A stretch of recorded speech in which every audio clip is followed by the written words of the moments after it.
तमाम श्रोताओं को मैं जयकांत सिंह एक बार फिर से नमन करता हूं और आप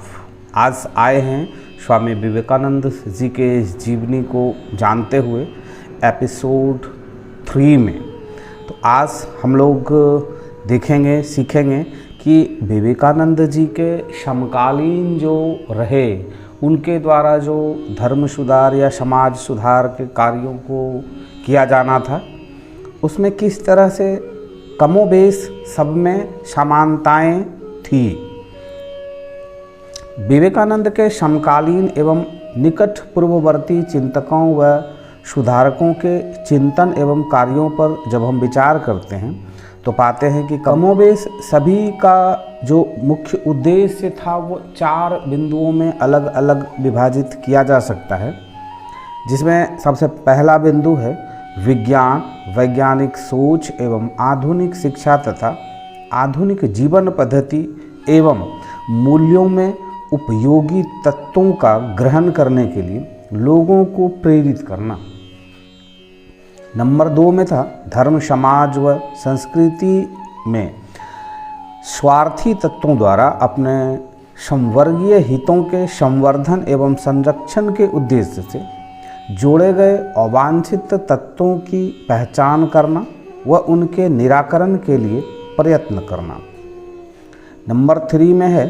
हिंदू समाज व संस्कृति के अपक्षयन के मूल कारण का पता लगाना तथा चौथे नंबर पे है हिंदू समाज व संस्कृति के उत्थान का मार्ग सुनिश्चित करना। आपसे मेरा रिक्वेस्ट है कि आप अगर स्वामी विवेकानंद जी के जीवनी को जानने के लिए हमारे चैनल से जुड़े हैं या और भी मोटिवेशनल थॉट्स को सुनना आप पसंद करते हैं, उसके लिए आप हमारे चैनल से जुड़े हैं तो आप हमारे डिस्क्रिप्शन में जरूर जाएं और यथोचित जो आपसे चल बन सके सहयोग ज़रूर करें। धन्यवाद। उपर्युक्त में से जहाँ तक पहले 3 बिंदुओं से संबंधित बातों का प्रश्न है, हम कह सकते हैं कि विवेकानंद सहित कमोबेश उनके सभी समकालीन एवं निकटवर्ती पूर्व सुधारकों की सोच एवं कार्यों में बहुत कुछ समरूपता देखने को मिलती है। उदाहरण के लिए सभी सुधारक भारतीयों की हीन दशा में सुधार चाहते थे और इसके लिए उन्होंने अपने अपने स्तर पर कार्य भी किए। सभी विज्ञान व आधुनिक शिक्षा के पक्षधर थे और सभी ने धर्म, संस्कृति व समाज में कालांतर में जो अवांछित तत्व जैसे अंधविश्वास, कर्मकांड, बाह्यचार, जात पात, ऊंच नीच व भेदभाव आदि आ गए थे, उन्हें दूर किए जाने के लिए संस्थागत एवं संगठित रूप से प्रयास किए। फर्क केवल इतना था कि अपने सामाजिक धार्मिक सुधार कार्यक्रमों को व्यवहारिक रूप प्रदान करने के लिए राजा राम मोहन राय ने जहां ब्रह्म समाज, दयानंद ने आर्य समाज और ज्योतिबा फूले ने सत्यशोधक समाज की स्थापना की, वहां विवेकानंद ने रामकृष्ण मिशन का गठन किया। विवेकानंद जी एवं उनके निकट पूर्ववर्ती सुधारकों, विशेष रूप से राजा राम मोहन राय एवं ज्योतिबा राव फूले की सोच एवं कार्य प्रारूप में मौलिक भिन्नता प्रमुख रूप से चौथे बिंदु पर देखने को मिलती है। यद्यपि भारतीय समाज व संस्कृति में कालांतर में आई विकृतियां एवं विसंगतियों के लिए कमोबेश सभी तत्कालीन सुधारक मुख्य रूप से हिंदू धर्म को उत्तरदायी मानते हैं और उन्हें हिंदू धर्म से दूर किए जाने पर जोर देते हैं, किंतु हिंदू समाज को इन विकृतियों के अभिशाप से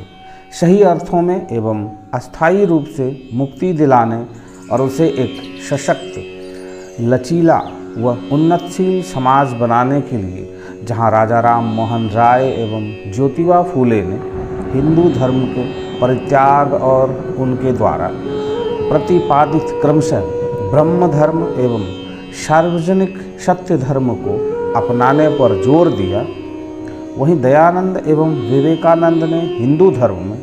परिष्कार किए जाने का प्रस्ताव किया, किंतु परिष्कार कैसा व किस रूप में हो, इस विषय पर दोनों के विचार मौलिक रूप से भिन्न हैं। दयानंद जहाँ हिंदू धर्म को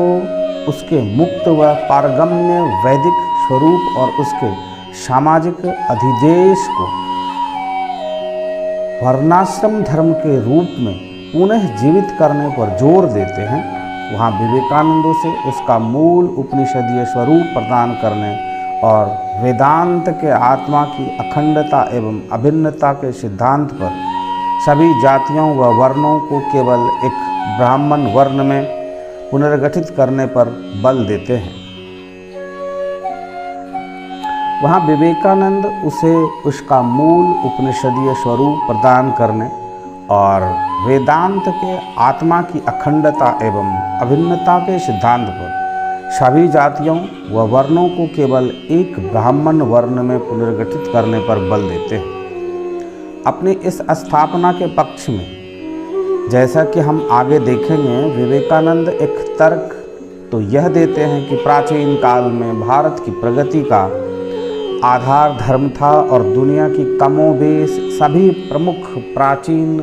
सभ्यताएं जहां विलुप्त हो गई, वहाँ भारतीय संस्कृति अनेकानेक आघात सहने और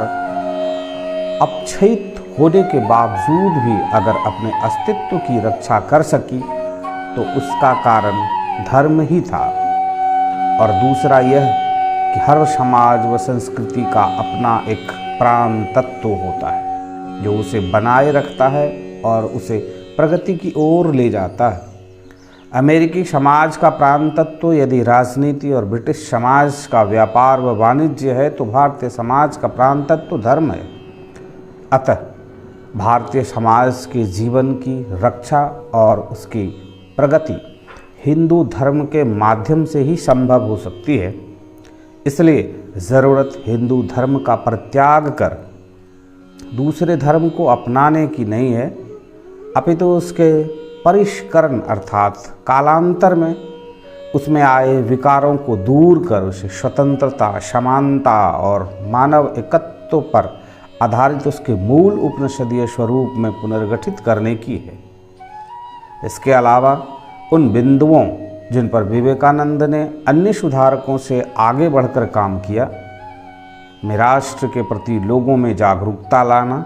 राष्ट्रीयता की भावना का जनजीवन में विकास करना तथा राष्ट्र के निर्माण एवं राष्ट्र के उत्थान के लिए लोगों, विशेष रूप से युवाओं का आह्वान करना प्रमुख है।